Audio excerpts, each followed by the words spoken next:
Les intentions se précisent et les initiatives se multiplient. Le Mali, le Burkina et le Niger accélèrent la dynamique pour créer l'espace économique et monétaire du Liptako Gourma. L'avenir du franc CFA est-il sérieusement menacé? Quelles conséquences économiques et politiques sur la sous-région? Nous en parlons avec nos consultants en géopolitique au plateau aujourd'hui. Luc Abaki, bonjour. Bonjour Gilles. Je suis très heureux de vous retrouver de nouveau. Le plaisir il est vraiment partagé. Avec vous, qui, devinez-vous, Sogoyou Kegewe, bonjour. L'inamovible. Bonjour Gilles, L'incontournable. il n'y a pas à deviner, c'est évident. C'est évident. Donc, bonjour Gilles, bonjour à nos téléspectateurs. Nos deux consultants sont journalistes, analystes politiques. Et Sogoyou Kegewe, vous le savez, il est ancien ambassadeur du Togo. Nous parlons donc aujourd'hui du Liptako Gourma. Quel est l'avenir du franc CFA, suivi de l'UEMOA et de la CEDEAO? Le Mali, le Burkina et le Niger vont-ils laisser tomber toutes ces entités? Les réunions de haut niveau se multiplient, chers consultants, ces derniers jours au sein des pays du Liptako Gourma. Alors, qu'est-ce qui fait courir experts, ministres des Affaires étrangères, de l'économie, de la sécurité, etc., etc. Luc Abaki. Est-ce qu'ils sont en train de courir? Je ne crois pas qu'ils courent. En fait, pour moi, c'est dans l'ordre normal des choses. Il y a eu une accélération des choses ces derniers jours. Ils font preuve de cohérence, tout simplement. Vous savez, les grands leaders de ce monde nous ont montré que lorsque vous voulez réaliser quelque chose de noble et d'extrêmement ambitieux, il faut se fixer un objectif qui soit clair. Ensuite, se montrer rigoureux, persévérant, travailler avec toute la méthode nécessaire. Et c'est ce que nous sommes en train de constater précisément dans les actions que sont en train de mener les dirigeants du Sahel, en tout cas de cette alliance des États du Sahel.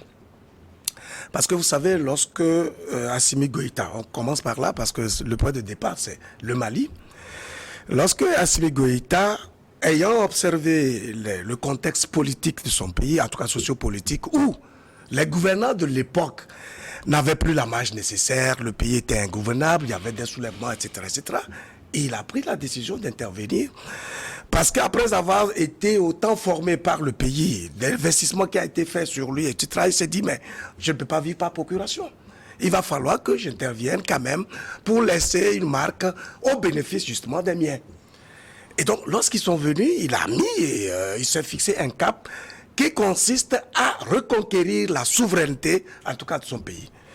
Et c'est pour cela que, voilà, il est passé par cette méthode des assises nationales de la refondation, avec un cap qui est clair, etc., etc. Et ensuite, la même situation s'était présentée au Burkina Faso, et avec tous les Méli-Milo, IB est arrivé. Lui aussi, Ibrahim Traoré, justement, a pris des initiatives concrètes, parce que des défis qui se présentent à ces pays-là sont réels et qui sont d'abord sur le plan sécuritaire, mais aussi d'autres ordres économiques, sociaux, politiques, etc., etc. Et donc le chaînon qui manquait en effet, c'était le Niger, où avec la zone des trois frontières, les rebelles, lorsqu'ils sont pourchassés du Burkina Faso, se déversent donc dans cette zone-là. Lorsqu'ils sont chassés du Mali, se redéversent dans cette zone. Et au bout du compte, le chaînon là a été sauté, et où on a vu donc le général Tiani venir. Ça constitue aujourd'hui un triangle qui est en train de nous montrer qu'à partir de ce chiffre 3, ils sont capables des actions efficaces. Et donc toutes les initiatives qui sont en train d'être prises aujourd'hui montrent la cohérence que sont en train d'assumer ces trois dirigeants. Et justement parce qu'ils sont conscients des défis qui se présentent à leur pays, ils sont conscients aussi de l'existence des prédateurs, de tous ceux-là qui conspirent contre les intérêts de ces peuples-là. Et ils ont compris qu'il faut être méthodique, rigoureux, efficace pour pouvoir atteindre cet objectif qui est donc l'affranchissement, l'épanouissement et donc le développement de cet espace-là. Vous avez parlé de cohérence, bien sûr, mais la vitesse à laquelle les choses vont, est-ce qu'elle n'est pas suspecte? Le 25 novembre, il y a eu la réunion de haut niveau des ministres des Finances et de l'économie des trois pays, précédée d'une réunion d'experts économiques. Le 30 dernier, c'est le tour des ministres des Affaires étrangères. Qu'est-ce qui se cache derrière ces multiplications de réunions, Sogoyou Kegewe? Moi, je trouve qu'ils ne se réunissent pas même assez. Parce que pendant qu'eux sont chez eux en train de gérer leur pays, terroristes à gauche, sanctions à droite, menaces de guerre au centre, mais les autres, leurs ennemis, sont en perpétuel conciliabule à Paris, à Dubaï, à Abidjan. On ne cesse de se réunir pour voir comment déstabiliser les trois pays. Alors, quand tu te couches, toi, ministre burkinabé, malien ou nigérien, tu te couches dans ta chambre et tu te dis qu'à l'heure où toi tu veux dormir, il y a des gens qui se murmurent dans un salon sur comment te dégommer, mais tu peux te réveiller même à minuit pour convoquer une réunion. Donc, je trouve que ces pays ne se réunissent pas assez. Ils doivent le faire en permanence, se concerter en permanence, parce qu'à chaque erreur, c'est une question de vie ou de mort. On les dégomme, au sens propre comme au sens figuré. Si moi je suis dans cette situation, je ne dors pas.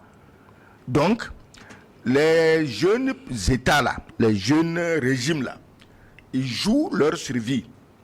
Et ils sont en droit, sinon devoir, de se concerter perpétuellement face à leurs ennemis qui ne baissent pas les bras. Mais comment tu veux qu'ils fassent? Et l'envie d'agresser le Niger n'est pas passée. Et aujourd'hui, on se rend compte que pendant qu'on nous distrait sur l'agression contre le Niger, on a préparé une agression massive contre le Burkina. Parce qu'ils se sont dit, c'est le maillon faible, on va le dégommer. Et comme ça, entre les deux, on va enfoncer le coin. Et puis c'est fini. Vous faites allusion à l'attaque de Djibo? À l'attaque de Djibo. Ça, attendez. On ne mobilise pas 3000 guerriers au hasard. Avec chars blindés, roquettes. Avec chars blindés, tout. C'est l'aviation qui leur manquait. Et bientôt, ils en auront. Parce que il y a des gens qui sont devenus fous, furieux. Rien qu'à l'idée que ces nègres-là, désormais, pourront disposer de leur or, de leur diamant, de leur pétrole, de leur uranium. Mais ça rend des gens fous. Ça, ils se disent, mais les Arabes, oui. Les Asiatiques, oui. Mais des nègres, devenir propriétaires de leurs biens, c'est pas possible. Et comme il y a d'autres nègres qui veulent aider à dégommer les nègres qui veulent la liberté, ce n'est que d'autant plus facile pour les racistes négrophobes qui nous parlent de démocratie, de droits de l'homme, de l'ordre constitutionnel. Mais tu les as vus à Dubaï, tous avaient des yeux de chimène pour Oligui Nguema. On dirait que lui n'a pas fait putsch. Donc tu sens que le maître a donné le feu vert, que lui c'est un putschiste catholique. Voilà, c'est pas un hérétique, c'est un putschiste catholique. Tout le monde l'embrassait, tout le monde faisait des photos avec lui, Oligui Nguema. Pendant qu'on prépare des agressions contre le Burkina, contre le Mali, contre le Niger. Si on n'arrête pas cette histoire de 2 poids 2 mesures qu'inspirent les sociétés occidentales aujourd'hui, quand on tue les gens du Hamas, Israël a le droit de se défendre. Quand la Russie, pour éviter d'être encerclée, va demander des comptes en Ukraine, non, c'est des barbares, c'est des sauvages, c'est des ceci, droits de l'homme, sanctions. Cette politique de 2 poids 2 mesures qu'on a contaminé aux dirigeants de la CEDEAO, du moins ceux qui sont les nostalgiques de l'AOF, l'Afrique occidentale française, mais il faut combattre ça, Gilles, avec toutes les énergies. Oligui Nguema, il est le bienvenu. Tchani, on ne veut pas voir. Traoré, on ne veut pas voir. Assimi Goïta, c'est l'épouvantail. Mais tant que ces gens resteront l'épouvantail du néocolonialisme, de la barbarie, de l'exploitation éhontée, tu t'imagines ces pays, on a réussi à nous faire croire que c'est les plus pauvres du monde? Les trois. Bientôt, et c'est ça qui fait peur, même à certains pays africains qui se prenaient pour les champions, qui nous disent qu'ils ont des croissances à 3, à 5, à 10 chiffres, mais dont la jeunesse est en train de mourir dans le désert du Sahara, d'être esclavagisée en Tunisie, au Maroc et en Libye, de finir dans la gueule des requins dans la Méditerranée, et les plus chanceux finissent à Lampedusa ou en Italie, où on les traite comme des chiens. Voilà, les pays qui ont un développement, croissance à 2 chiffres. Mais je vous dis, les 3 pays, avant 10 ans, ils seront mieux que Dubaï. Les fidèles téléspectateurs, hein, votre fidélité, c'est un médicament qui guérit chaque dimanche son excellence l'ambassadeur Sogoyou Kegewe. Donc continuez de nous suivre et manifestez cela. Si vous nous suivez en différé, c'est le temps, d'accord. Faites votre pouce, likez cette émission pour la protéger. Abonnez-vous surtout à notre chaîne YouTube pour recevoir nos programmes en temps réel et partagez cette émission New World Forum pour porter loin la voix de cette Afrique qui change, de cette Afrique qui gagne. Si vous nous suivez en direct, les directs c'est dimanche à 12h12. Écrivez-nous, nous nous ferons le plaisir de relayer en direct vos contributions dans la seconde partie. Plus 228 96 08 43 43 96 08 43 43, c'est le numéro à travers lequel vous pouvez nous joindre et participer à cette émission comme vous le faites si bien. Lucas Baki, les réunions dont nous parlions tout à l'heure mettent tout l'accent sur le développement économique de l'AES, les États du Sahel. Est-ce à dire que le franc CFA est sérieusement menacé? En fait, on ne devrait même pas attendre ce genre de réunion avant de se rendre compte qu'en fait, le CFA est menacé. Le franc CFA est un franc colonial qui a été mis en place par la France, justement pour continuer de contrôler de façon systématique les économies des pays de l'espace francophone. C'était ça au début, mais la dénomination a changé. Oui, mais ce n'est pas la dénomination qui est le problème, c'est l'esprit dans lequel ce franc-là, cette monnaie fonctionne, qui est problème. On a mis des embûches à tout point de vue, de sorte que ces pays-là ne puissent pas avoir la marge nécessaire, alors qu'en réalité, une monnaie est un élément de souveraineté essentiel qui permet justement les échanges et qui permettent à chaque pays de pouvoir s'organiser et d'asseoir son économie à partir de sa production, etc., etc. Et donc, dans son schéma actuel, le franc CFA n'arrange en rien les pays qui l'utilisent. Et donc, nous avons eu à dénoncer cela depuis des années, avant même que ce mouvement sahélien n'ait lieu. Donc, il est de droit et de façon très naturelle que des pays qui aspirent véritablement à conquérir leur souveraineté, à s'assumer en tant que pays à part entière, disposant de leurs richesses et donc travaillant pour l'épanouissement effectif de leur peuple, qui cherchent véritablement à s'affranchir. Et donc, je ne serais aucunement étonné qu'après ce volet sécuritaire et de défense, qu'après ces questions liées à l'économie, que les pays de cette alliance-là décident d'acter le principe de la création d'une monnaie à partir de laquelle ils vont réguler leur économie. Le franc CFA ne peut et n'a jamais servi la cause des peuples de cet espace-là, et on ne saurait, je pense que c'est d'ailleurs une dynamique qui devait se métastaser dans l'ensemble des pays de l'espace francophone, d'autant plus que la preuve est établie lorsque on essaie aujourd'hui de classer des pays de croissance avec leur croissance, etc. Aucun pays de l'espace francophone n'a une économie dynamique en mesure de rivaliser quelques pays de l'espace anglophone, etc. Bon, c'est pour dire la CEDEAO, la dynamique de la Côte d'Ivoire. Non, mais écoutez, tout à l'heure, l'ambassadeur a fait une allusion à peine voilée de ce que des pays se vantent d'avoir des chiffres, de croissance à 2 chiffres, mais leur jeunesse finissent par mourir dans la Méditerranée un peu partout. Aujourd'hui, les statistiques sont établies et on sait que la Côte d'Ivoire est le pays où il y a l'évasion la plus prononcée des ressources humaines.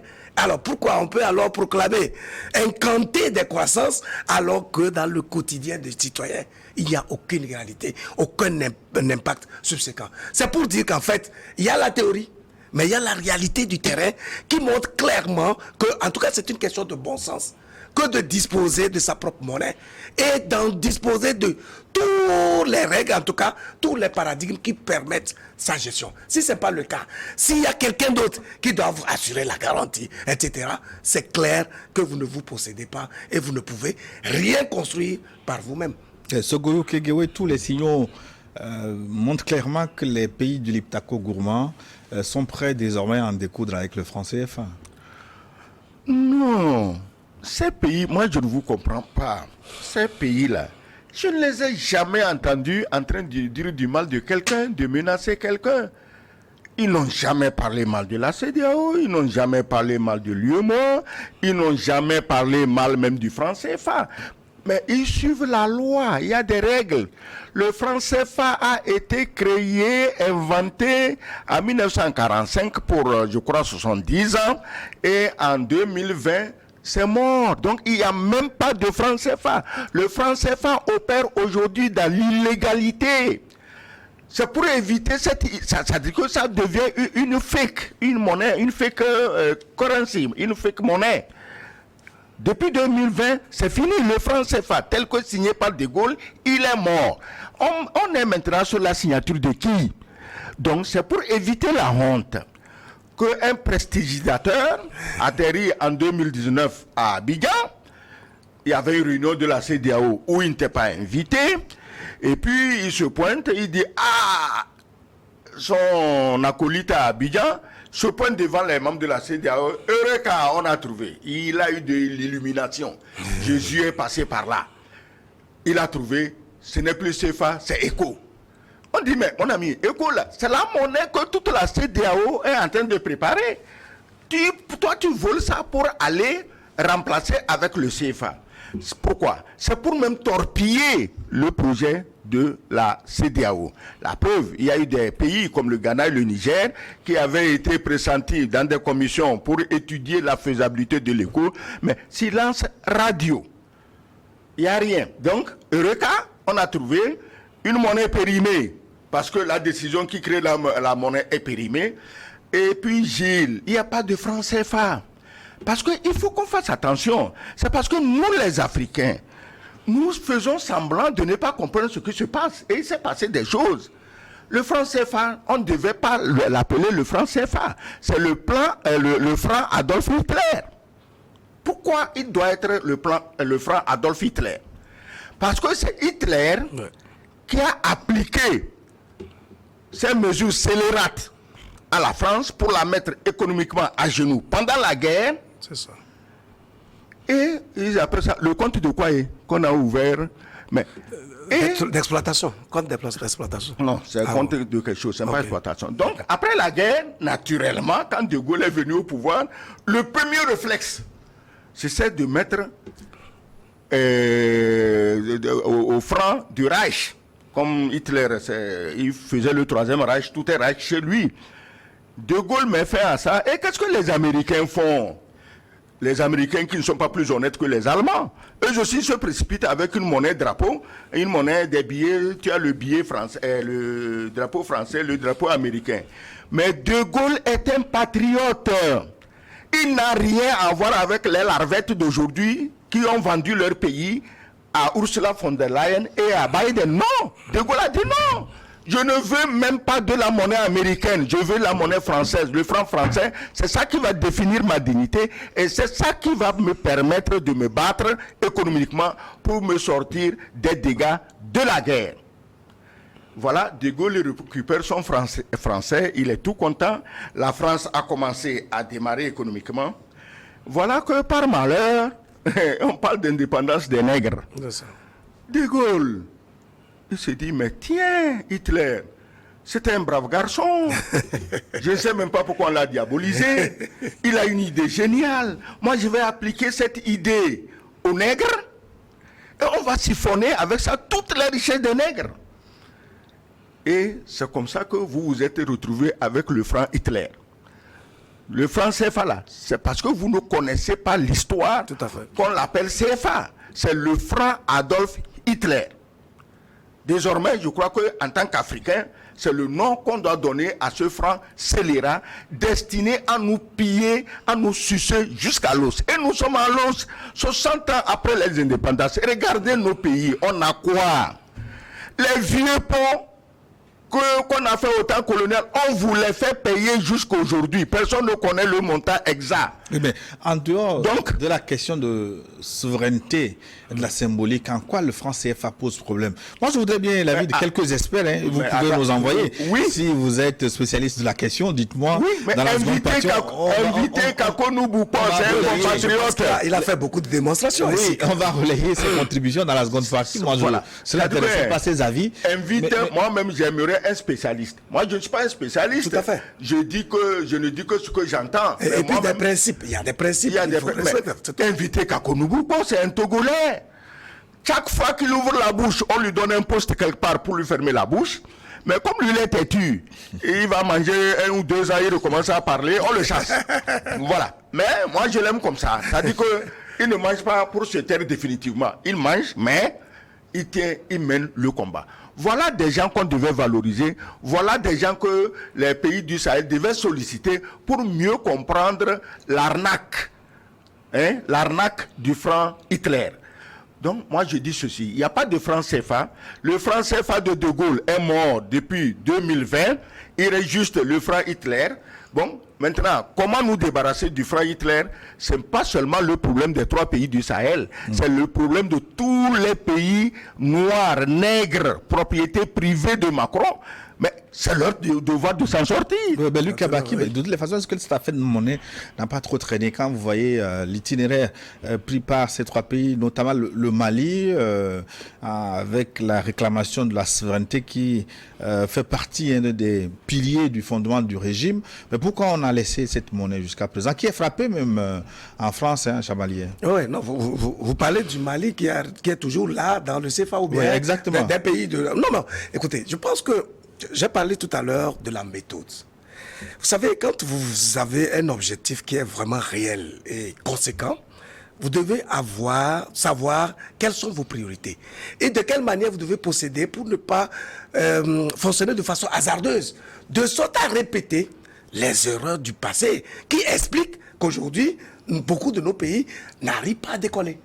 Je crois que dans le contexte précis de ces pays-là, notamment du Mali, la priorité fondamentale était d'abord de reconquérir la souveraineté du point de vue des frontières. C'est-à-dire lutter véritablement contre le fléau sécuritaire qui faisait que l'État malien même était menacé de ne plus exister, en tout cas dans ces frontières comme elles sont connues aujourd'hui. Il y a de bâtir une armée forte. Voilà. Et donc, il a fallu, justement, pour pouvoir lutter de ce point de vue-là, il fallait restructurer l'armée, l'équiper, recruter autant que possible. Donc, la jeunesse au sein de cette armée-là, pour pouvoir donc faire face à ce fléau crucial qui est nourri de l'extérieur et pas de n'importe qui, des géants du monde.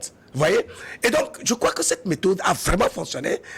En témoigne aujourd'hui la prise de Kidal, qui symbolise précisément la reconquête quasi totale du Mali en tant que territoire, pays indépendant. Et aujourd'hui, puisque, au-delà donc de cette question de sécurité qui est primordiale, il est question d'épanouir le peuple. Il est question de bâtir une nation. Il est question de faire en sorte que les Maliens aient une raison de se sentir maliens. D'où la nécessité pour les gouvernants d'envisager la perspective de reconstruction de l'économie, de développement du pays, de construire des infrastructures, etc., de sorte que le pays puisse commencer à décoller à tout point de vue. Et je crois que ces dirigeants-là font bien maintenant d'embrayer la pédale économique et monétaire qui va finalement aboutir justement à la création, si vous voulez, d'une monnaie, mais pas seulement pour le Mali, puisqu'il est dans un cercle à 3, puisqu'ils ont bien compris qu'ils ont le même problème et qu'il faut mutualiser les énergies, qu'il faut travailler dans la solidarité, se compléter pour pouvoir être plus fort. Et donc, forcément, si aujourd'hui ils doivent aboutir à un nouveau résultat du point de vue de l'usage d'une monnaie, je considère que ce sont les 3 pays qui vont finir par mettre en place une nouvelle monnaie qu'ils vont finalement assumer pour réguler leur économie. Mais ce qui est encore intéressant, peut-être sur lequel il faut mettre l'accent, ils n'ont pas tiré l'affaire de monnaie comme une étiquette dans un chapeau, mais ils l'ont englobé dans un contexte économique plus général, en insistant sur la nécessité de créer des industries, de développer le commerce, de créer une banque d'investissement, des fonds de stabilisation. C'est un ensemble économique qui sont. Oui, mais c'est une dynamique d'ensemble. Vous voyez, c'est pour ça que l'ambassadeur disait tout à l'heure que mais les pays là n'ont même pas parlé mal de la CEDEAO ni de du franc CFA. Leur problème, c'est de se développer, c'est de se construire, c'est de faire en sorte à exister en tant qu'État souverain. Et qu'est-ce qu'il faut pour pouvoir avoir une voix qui porte auprès du peuple et au plan international. C'est justement ces paradigmes-là qui sont en train de fixer et qui, malheureusement, inquiètent les gens à l'international parce que ils avaient des intérêts à utiliser donc des monnaies, et une monnaie comme le CFA pour pouvoir dynamiter justement notre économie. Sogoyou Kegoé, ces militaires ont de la méthode dans leurs actions. Mais puisqu'il y a des abrutis qui croient que les militaires ne réfléchissent pas et qu'ils ne doivent pas diriger les pays, bon, ils sont en train de nous prouver qu'ils peuvent diriger un pays. Les 3 militaires sont en train de faire aujourd'hui ce que les pères fondateurs de nos indépendances auraient dû faire en 1960. Et en 1960, il y avait un seul qui avait les couilles, qui avait le courage, qui avait la connaissance, qui avait les références et qui s'est attaqué au problème de monnaie. Mais on l'a ramassé mort devant une ambassade. Je parle du Togo. Je parle de Sylvanus Olympio. Parce qu'il voulait sa monnaie. Toutes les dispositions étaient déjà prêtes. Et il s'est engagé à rembourser à la France ce que le Togo leur doit. Mais on l'a tué. On sait qu'il a tué aujourd'hui. Hein. La fable du sergent Yadema qui l'a tué, la fable est morte depuis longtemps. On sait qu'il l'a tué, mais ça a empoisonné la vie politique du Togo de 1963 à nos jours, à l'heure où nous parlons. Juste pour protéger le franc CFA au Togo. Mais comment, Gilles? Il faut comprendre. Si moi j'étais français, effectivement, je n'accepterais pas la mort du franc CFA. Parce que c'est grâce au franc CFA que la France prend tout cadeau dans nos pays. De quelle façon? De quelle façon? Tu as une tonne d'or que tu vends. Il court rapidement à Chamalières, il fabrique les feuilles de chou, il vient te donner, il prend ta tonne d'or. Tu as la même tonne d'or. Les Américains disent on veut l'or. On te donne des dollars. On les dépose à la Banque de France. Dès qu'on dépose là-bas, automatiquement la moitié appartient à la France. Et l'autre moitié, qu'est-ce qu'on fait? On fabrique encore les mêmes feuilles de chou, on te donne. Oui, mais est-ce que les billets imprimés ne sont pas contrôlés par la Banque centrale? Quelle banque centrale? Des États de l'Afrique de l'Ouest. Mais tu plaisantes.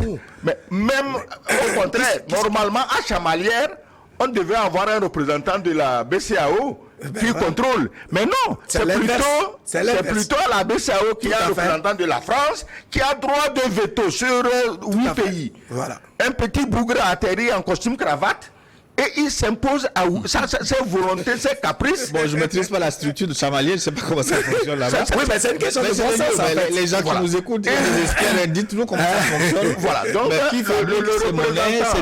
représentant de la Banque de la France à la BCAO a le droit de veto. Et l'exemple le plus criminel de quoi serait capable ce représentant de la France, c'est la dévaluation en 1994. On a parlé d'évaluation, tout le monde attendait que ce soit 25%. Et bien, au vote au siège, non, le droit de veto du représentant de la France, aidé par ses esclaves locaux connus, ces 2 pays, qui se prennent plus français que les Français.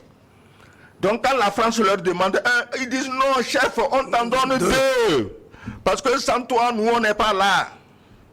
C'est la blancheur de ta peau qui nous permet, nous, en tant que nègres noirs, d'exister. Tu veux 25%? Non, 50. Non, 25% au départ. Non, on te donne 50%. C'est ce que j'ai dit.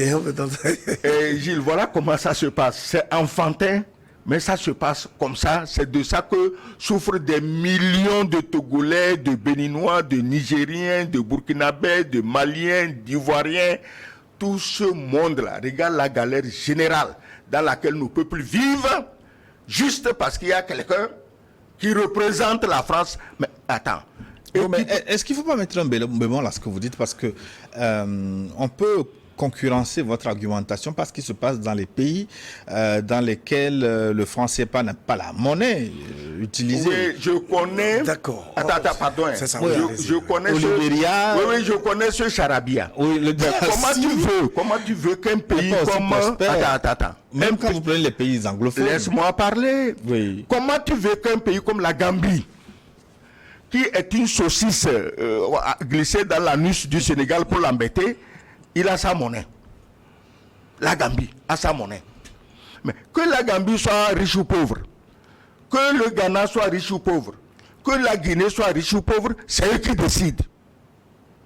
Vous avez adopté le franc CFA, vous êtes aussi pauvre. Vous ne décidez rien. Donc, laissez-nous avoir nos monnaies et nous déciderons nous-mêmes, peu importe si nous sommes pauvres ou riches, nous sommes chez nous. La France a sa monnaie. La France n'est pas plus riche, la plus riche en Europe parce qu'elle a sa monnaie. La France le sait, elle en est consciente. La monnaie française, quand tu prends par exemple les Suisses, quand tu prends comment on appelle, le Luxembourg et les autres, mais la monnaie française n'est pas la plus forte. La France n'est pas le pays le plus développé. Mais elle est fière d'avoir sa monnaie. La France aurait pu, en 1945, dire aux Américains, comme vous nous avez volé tout notre or à cause de la guerre et que votre économie est florissante et stable, bon, on vous laisse fabriquer notre monnaie. De Gaulle n'a pas dit ça. Je dis que De Gaulle, c'est un patriote. Et lui, il a tellement le patriotisme dans le sang que ce sang a circulé jusqu'à son petit-fils aujourd'hui, qui est toujours en train d'asséner des vérités évidentes à la France, mais que personne ne veut écouter. Le petit-fils de Gaulle. Voilà. Luc Abaki, de toutes les façons, se faire battre sa monnaie dans un pays étranger, la France par exemple, est-ce que c'est normal? Non, à vrai dire, c'est pas normal. Mais je voulais même revenir sur cette question de CFA, où vous estimez qu'il faut mettre du bémol. Vous vous êtes rappelé les propos du président équato-guinéen récemment, lorsqu'il dénonçait tout ce que la France fait pour conspirer contre les États africains, en tout cas de l'espace francophone. En réalité, lorsqu'un État de l'espace francophone veut acheter quoi que ce soit au plan international, c'est la France qui doit pouvoir garantir cela. À cause de ce que, c'est d'ailleurs pour cela, sous ce prétexte, que nous mettons une part de nos réserves de change à la Banque centrale de France. Vous voyez? Et donc, la France, de façon délibérée, décide de ne justement pas apporter la garantie nécessaire qui permet, par exemple, à un pays comme la Guinée équatoriale d'avoir des armes, ou d'acheter un avion, ou d'acheter quoi que ce soit. C'est ça le vrai problème. C'est-à-dire qu'on embrigade de façon formelle l'épanouissement des pays, et c'est de façon très délibérée, simplement parce qu'on sait que une fois que ces pays-là s'affranchissent, s'épanouissent et se développent, ça veut dire que le champ d'action de la France n'est plus de mise. Or, sans les ressources naturelles, sans les ressources minières, en tout cas sans les avantages qu'un pays comme la France tire dans nos espaces, elle va s'écrouler d'un seul coup. C'est ça la vérité. En tout état de cause, le fait qu'on se fasse frapper sa monnaie dans un pays tierce, à vrai dire, de façon technique, ça ne devait pas être un problème. Mais ça quand c'est un problème parce qu'on ne peut pas contrôler la quantité. Non, il y a des pays. Regardez. Oui, justement, non. Il faut justement, c'est pour ça que l'ambassadeur disait que normalement, c'est les pays de la CEDEAO ou de la BCEAO qui devaient avoir un représentant à Chamalières pour contrôler la fabrication des billets. Je pense que le Ghana a sa monnaie, mais le Ghana n'est pas obligé de le fabriquer au Ghana. S'il y a une société qui est capable de fabriquer des billets de façon technique qui soit bien, et qu'il y a le contrôle nécessaire, à vrai dire, il n'y a pas de problème. Mais le problème avec nos pays, en tout cas le CFA, c'est que c'est une décision politique qui est donc contrôlée par la France et où la France met toutes les brumes nécessaires pour empêcher le suivi, en tout cas le contrôle qu'il faut pour permettre à ces pays-là de se dire qu'il s'agit là de notre monnaie. Voyez-vous? Donc c'est ça la vraie difficulté. Mais sinon, si vous n'avez pas la technicité nécessaire pour fabriquer vos billets et que vous avez une entreprise partenaire dans un pays développé et vous savez qu'en fabriquant votre monnaie, par là, tout le processus est sécurisé, moi je trouve qu'il n'y a pas de problème à ce niveau-là. Voilà. Gilles, il suffit que les trois pays mettent fin au franc CFA et le terrorisme est mort. Parce que quand on fabrique vos CFA, on en donne plus aux terroristes qu'à vous, les États concernés par le franc CFA. Ben, ce sont des informations difficiles. Non. Attends. Moi, je n'en ai pas les preuves. Non. C'est pas la peine. Tu sais, nous sommes ici, nous respirons, on sait qu'il y a l'air, mais je ne vois pas l'air. C'est ça. Si tu me demandes, prouve-moi qu'il y a l'air autour de toi, je ne le vois pas, je ne peux pas le décrire. 3000 terroristes se lancent à l'assaut de Djibo. Mais tu crois qu'ils sont sortis d'où? 3000. Ils sont sortis d'où? Et avec quels moyens? Donc, écoutez, on ne va pas continuer dans cette langue de bois dans ce fait. Bon, on sait que si tu peux toucher tout en France, ça peut aller. Mais quand tu parles du franc CFA, c'est comme tu arraches les poils sur les testicules de quelqu'un. Donc, il ne va pas se laisser faire. On sait ça. Donc, on ne va pas aller plus loin. On va laisser les experts décortiquer le problème du franc CFA. Mais nous savons que notre premier président est mort parce qu'il voulait sortir de cette merde. Donc, on laisse le problème à ce niveau. Maintenant, quant à dire on n'a pas les preuves, tu sais comment on bouge 3000 personnes? Logistique, les motos, les voitures, le carburant, le manger. Comme c'est des mercenaires, ils sont payés cash avant de démarrer. On donne à chacun l'argent, il dit à sa femme, bon, tu tiens, au cas où je ne reviens pas, les enfants vont manger. On a pris l'argent où? Et il est en quoi? En CFA. Lequel de nos pays CFA peut rassembler 3000 terroristes et leur remplir les poches avec les CFA? Lequel? Donc, vous voyez, il y a des faits sur lesquels nous devons nous baser pour argumenter. On ne va pas attendre de voir d'abord. Si on veut jouer au Saint-Thomas, voir avant de croire, l'Afrique est perdue. Oui, bon, je pense même qu'il y a... dans mon rôle de journaliste, je suis obligé de voir. Ça se comprend, bien sûr. Même il y a des faits plus scientifiques, d'ailleurs. Vous vous rappelez qu'en 2014, il y a un article qui a été écrit par un journal français qui affirmait que la France est le pays banquier des terroristes en Afrique. Et ils ont démontré que c'est à travers justement ces histoires d'otages, des rançons, et qu'ils versent des millions et des millions d'euros. En réalité, quand ça se passe dans nos pays d'espace francophone, puisque c'est la France qui fabrique le CFA, on ne peut pas s'imaginer que la France va déverser des euros dans nos espaces pour servir de rançon. C'est donc les CFA qu'on déverse. Ça au moins, à partir du moment où ces genres d'articles sont écrits par le New York Times, par le Monde, etc., ça veut dire qu'il y a des faits qui sont prouvés, investigués, et qui montrent qu'en réalité, il y a anguille sous roche, il y a un travail qui se fait de façon funeste contre les intérêts de nos pays, en tout cas à partir de ce franc CFA-là. Voilà. Est-ce que les trois pays vont quitter la zone UEMOA? Non, ils ne vont pas quitter la zone UEMOA, c'est la zone UEMOA qui est en train de les expulser. Quand la zone UEMOA fait main basse sur leurs réserves, mais elle les a chassés. J'ai appris que le président de la BCAO, Jean-Claude Broum, Jean-Claude Kassi-Broum, ce gars-là, je ne sais pas si vous vous rappelez, c'est lui le président de la commission de la CEDEAO qui a crucifié le Mali. Il a tellement bien crucifié qu'en récompense, il a reçu le président de la BCAO. Maintenant, s'il finit de bien crucifier le Niger et le Burkina, il n'y a pas de doute qu'il devienne le prochain président de son pays. Donc, on l'a envoyé baratiner le capitaine. Le capitaine, il est jeune, mais il n'est pas idiot. Qu'est-ce que tu viens lui dire? Que oui, l'économie se porte bien, qu'elle respire bien, qu'en 2024, tu viens d'un pays qui a croissance à 2 chiffres et dont les enfants périssent dans le désert. Qu'est-ce qu'il est venu leur dire? Mais si tu viens dire leur qu'on est venu suspendre les sanctions, tout autre discours est malvenu. Bon, maintenant, c'est l'UEMOA et la BCAO qui sont en train de persécuter, de torturer Mali, Burkina, Niger. Donc ne me dites pas que Mali, Burkina, Niger veulent sortir. Non, on les a expulsés. de fait.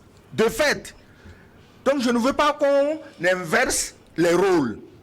Vous les expulsez de fait et ils se disent, ah, on fait comment? Ouais, mais quitte à dépenser des coris, Burkina, Mali, Niger, quitte à dépenser des coris, mais on les a chassés, ils doivent partir.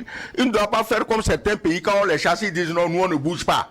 Non, on les a chassés, ils doivent partir. Donc, quitte à dépenser des coris, si tu veux acheter l'or au Burkina, on te dit, le kilo d'or vaut tant de coris. Va chercher les coris.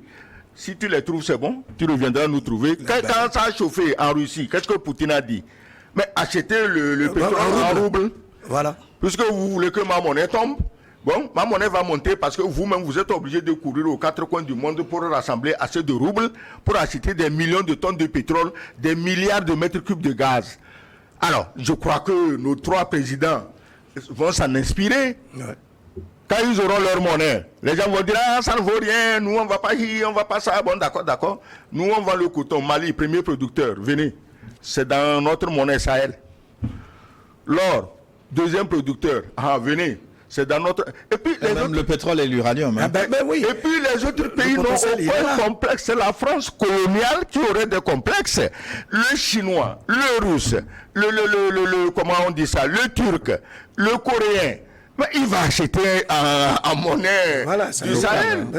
C'est la France qui, dans la jalousie, comme sa femme l'a quitté, il va bouder sa femme.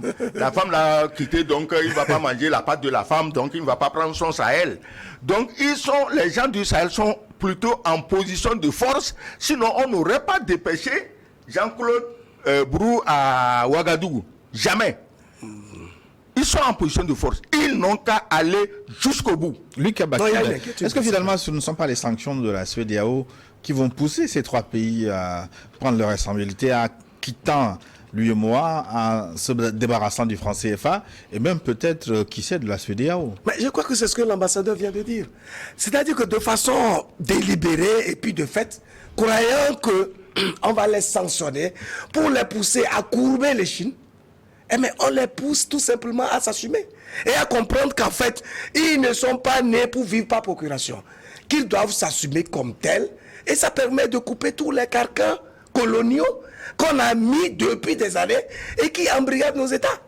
Donc, c'est clair que la CEDEAO, de par ses errements, de par son comportement irresponsable, est en train de pousser ces États-là à s'assumer et à devenir conscients de leur responsabilité dans le devenir et dans l'avenir même de leur pays. Et donc, quand vous avez des dirigeants qui sont visionnaires, qui sont responsables et qui sont conscients de ce qu'ils doivent faire en tant que dirigeants pour tirer le peuple vers le haut, ils ne peuvent que prendre des décisions qu'ils assument par eux-mêmes. Et donc, les circonstances s'y prêtent. Assimi Goïta, le général Tchani, et comme Ibrahim Koulibaly, vont unir leurs forces tranquillement pour pouvoir évoluer et commencer à gouverner en tant que de vrais leaders. Parce que vous savez, pour l'essentiel, nos dirigeants, beaucoup d'entre eux, gouvernent par procuration. Parce qu'ils doivent suivre des injonctions d'ailleurs, parce qu'ils doivent recevoir des instructions d'ailleurs, ils ne sont pas de vrais dirigeants. Maintenant qu'il y a des dirigeants qui sont laissés pour compte et qui ont compris qu'ils ont des responsabilités devant leur pays, devant l'histoire, devant leur peuple, mais ils commencent à mettre en place des méthodes de gouvernance qui nous inspirent, qui nous enchantent et qui expliquent que nous soyons ici en train de débattre et de décortiquer les actions qu'ils mènent une à une. Et nous parions que dans les années à venir, mais ils vont finir par impacter le reste des pays de cet espace-là qui n'ont fait que subir des desiderata venant de l'extérieur. Autrement, ces pays-là n'auront pas de choix. De toute façon, lorsqu'on verra ces trois pays-là commencer à s'épanouir, commencer à se construire, donner un modèle de croissance exemplaire, vous voyez que la population elle-même va finir par se révolter contre les dirigeants vassaux qui ne font que copier comme des perroquets les injonctions qui viennent de l'extérieur. Je voudrais rappeler à ceux qui nous suivent en différé, mais c'est le moment de liker cette émission. Parce que nous tirons vers la fin de la première partie, n'oubliez pas de liker avant donc qu'on aille à la pause. Liker pour protéger cette émission, liker pour dire à l'ambassadeur, mais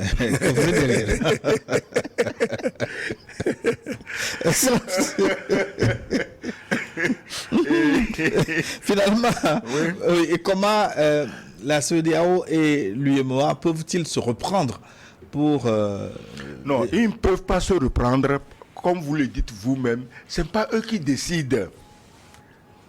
Si c'était eux, on est des Africains.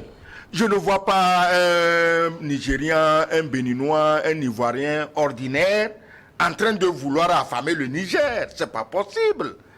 En train de vouloir faire la guerre au Niger. C'est pas possible. C'est les dirigeants de l'AOF qui continuent de recevoir les ordres comme au temps de Félix Eboué et de Gaulle, et ils font ce que leur de Gaulle dit.